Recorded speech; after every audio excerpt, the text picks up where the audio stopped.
Today we're in conversation with Bryony Benge-Abbott, who's a London-based visual artist, designer, curator.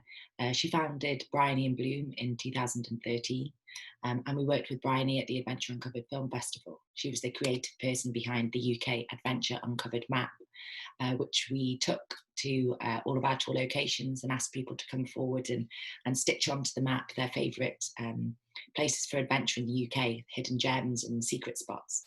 We met Bryony through Ellie, and Ellie and Bryony are good friends, and so we thought it would be nice to put the two of them in conversation with each other, to talk about the map, to talk about the film festival, but also to talk more generally about Bryony's work and how she uses art and her paintings to try and connect people to places and to the environment.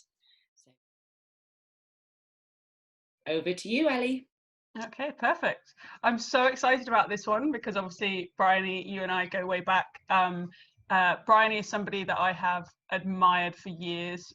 You're just such a force of nature, bundle of energy, and incredibly talented artist. So I'm really, really pleased to have seen your interaction with Adventure Uncovered, because I've been working with Adventure Uncovered and I've been working with you, and for me it's this perfect kind of blending and you know, collaboration of these two kind of creative, community focused outlets that I really care about. So thank you so much for joining me today for this conversation.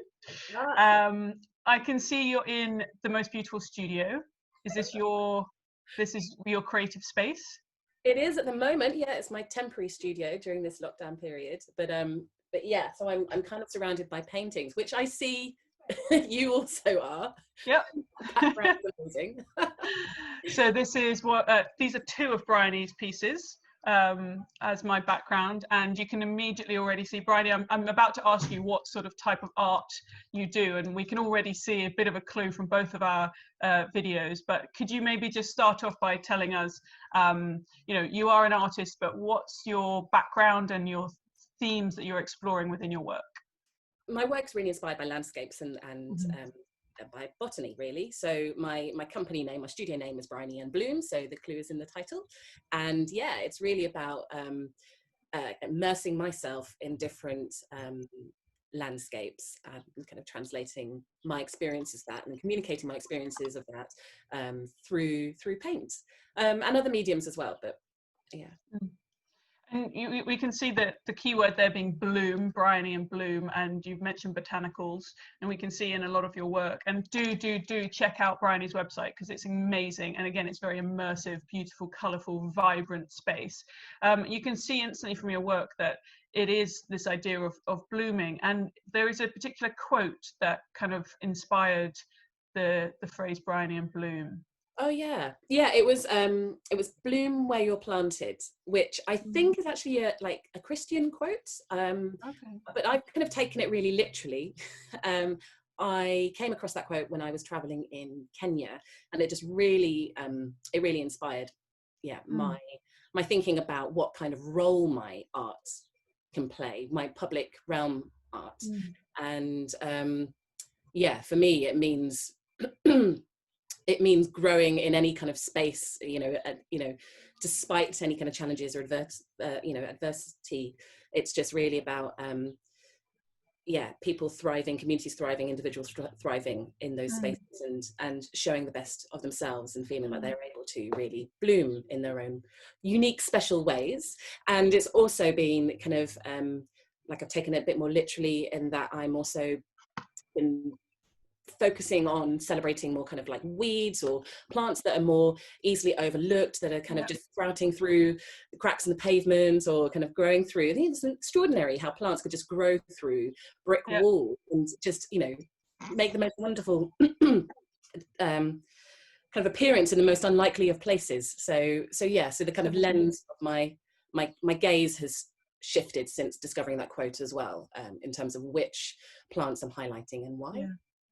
I love that. I think the idea of blooming where you're planted, and as you say, this message to really make the most and to grow into your space and to use what you have around you, it's it sort of contrasts and complements the Adventure Uncovered kind of storytelling narrative a lot as well, because we're always saying go out into the world and create your own adventures and find your place in the world, as though it's somewhere else, as though you have to go off over the horizon to another land to find yourself, find your perspective on the world. And whilst that's true, I also like that rhetoric of look around your current surroundings and see what you can make of the area around you. And you don't have to go off and climb Everest to be an adventurer. We talk here at Adventure Uncovered a lot about finding what adventure means to you, and it might be a micro adventure, it might be something local, it might be your own backyard, literally. And so I think that ties quite nicely with your idea of bloom where you're planted, as in experience everything you can around you and see how you can be more connected to your own surroundings through your community, but literally through the land, and how you might sort of rediscover something that you see every day. Does that sort of that totally, I can see that. I love that connection, and I think there's something really empowering about bloom where you're planted as well. And that idea of you don't have to have thousands and thousands and thousands of pounds to go on these epic adventures for those Instagram kind of perfect shots and all that kind of FOMO side. I think there is definitely obviously a kind of a self-discovery that one kind of has in occupying different and new spaces and exploring different spaces. But I think there is something really beautiful and empowering about kind of saying actually where you are is rich with adventure and experiences.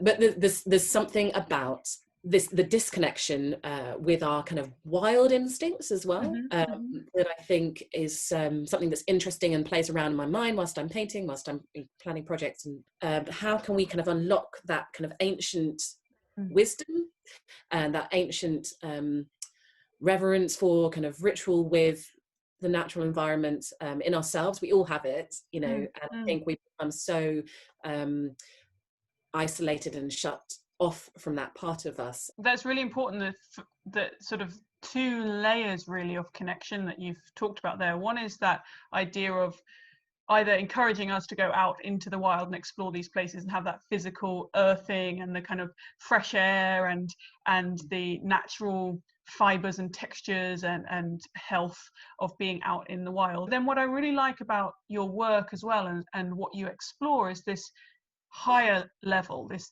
deeper layer of connection, which you talked that just then about reverence and ritual, and almost it's sort of almost like a religious or a spiritual connection to nature. And I know that you've been working on some new pieces around this idea of the woodland cathedral and our sort of spiritual connection to nature. And is that something that you've found really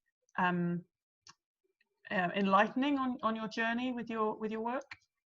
I have been really kind of trying to explore this idea of spirituality and its connection to nature, right? So like if you don't subscribe to a particular religion, for example, what does the natural environment offer you in terms of spiritual nourishment? Where do you go? I don't know.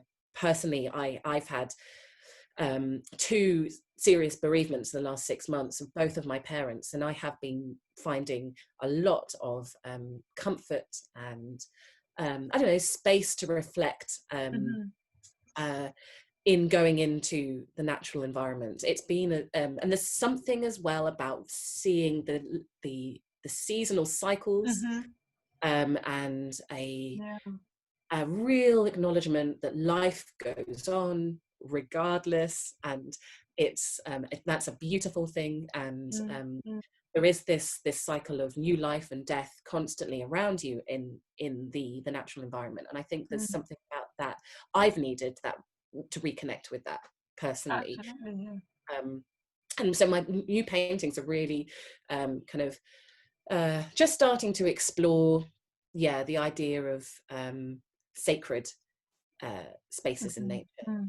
And also, you know, kind of going back to that idea of time is, you know, thinking about ancestors as well. So I've been really interested in kind of rereading kind of folklore, Yeah. and kind of myths and legends connected to the land that our ancestors conjured up, you know, inspired by the same lands that have changed so dramatically in so many ways. But I love... That's so cool.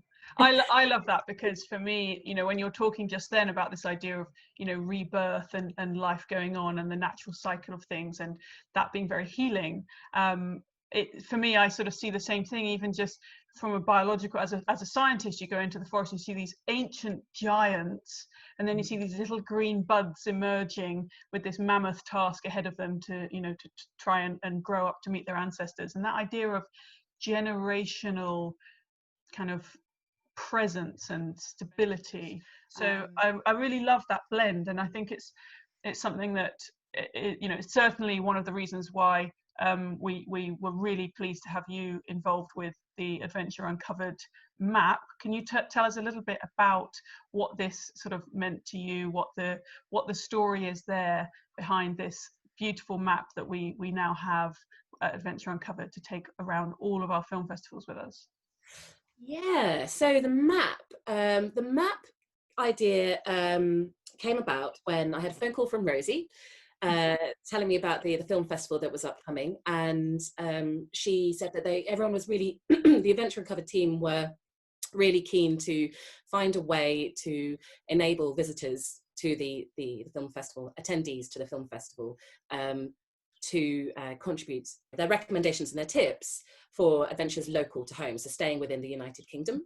For me at that time, I had just been spending a lot more of my time in Kent, in really rural Kent, which was my childhood. A lot of my childhood was spent there, and I had been revisiting and rediscovering some of the most kind of magical places that I remember kind of playing in, and really kind of losing so much time as a kid playing there.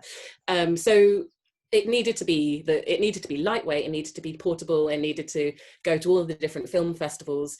And you know, I was really keen. Obviously, at the film festivals, everyone's having quite a digital experience. There were the Q&As, but there's also a lot of kind of sitting down and watching all of the amazing films. And so I wanted this interactivity to be really kind of tactile and tangible. So what we did was I created a map on a huge stretch canvas, so that attendees could stitch in on recycled or scrap bits of paper, little tags, their own tips, and literally kind of place them in to, you know, the tiny kind of Isle of Skye or down in Portsmouth or wherever. And so people could stand back and really kind of get a sense of the clusters of where all the different recommendations are. And it was nice because I saw attendees kind of rifling through the tips, and there's just something, I don't know, like that kind of more analog experience I'm quite enjoying at the moment.